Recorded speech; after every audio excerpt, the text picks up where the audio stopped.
Hi Lorna, welcome to the Mortgage Business Expo. Hi, thank you. How are you finding it this year? Yeah, it's been interesting. This is the third year now that we've attended the MBE. Certainly in the early years, it was very much about getting the brand out there, but very much so this year, it's been just more about reaffirming those relationships that we've made over the last few years. So it's been good. Has your stand been busy? The stand's been okay. Yeah, we've seen a lot of clients IFAs who've already dealt with us in the past, just coming over to say hi, and we can obviously then update them with changes and new products. So it's been good. That coupled with new footfall as well. So yeah, it's been a good show so far. Can you tell me what makes Shepherd's Friendly Society different from its competitors? Yeah, I mean, we do pride ourselves on being small enough to listen. We do what we've always done effectively, and that is listen to IFAs, listen to clients, and act on change.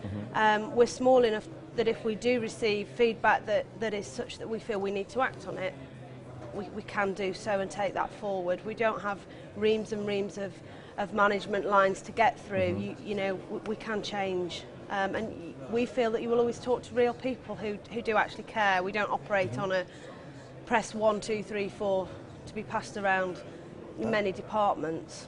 Okay, I wanted to ask, if you were in charge, say, of the FSA for a day, what would you do with it? Well, my first thoughts on that question were that one day perhaps isn't essentially going to be long enough to really make a huge difference. Of course. But in essence, our concerns as a company are that if you're a high net worth client, you're a very attractive. If you're wealthy, you're a very attractive proposition to an IFA. If you're just the average man on the street, we'd be slightly concerned that effectively you're going to fall out of the remit for advice. And our change would be, if we could make it, would be to ensure that everybody has access to good quality financial advice from qualified professionals, rather than it just being left to those who can afford to pay the fees for that service. Okay, how do you think the role of the advisor is going to change over the next few years?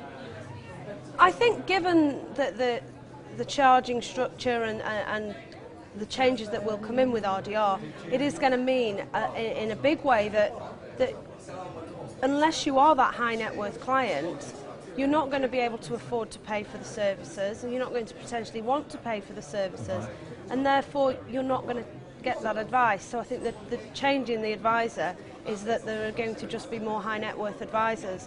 With the demise of home service and those types of advisory roles, it is leaving the average man on the street, we feel, a little bit out in the cold, really. Okay. Shepherd's Friendly is one of the oldest mutual insurers, dating back to 1826. Yeah, that's right. How do you predict the next 200 years? 200 years predictions are quite a wide scope. If we looked back sort of in the last 30 years, the financial services industry, we think, has been very much about growth, and growth at all costs. And that's not really our way of working. Yes, we do want to grow the business, but equally we want to sustain the business. We don't ever aim to be the biggest player in the market. We aim to be a good player in the market, offering good quality products to the clients at affordable prices and sustaining that business model. And that really is the aim that we would see going forward. Lorna, thank you very much for your time. Thank you. Thank you.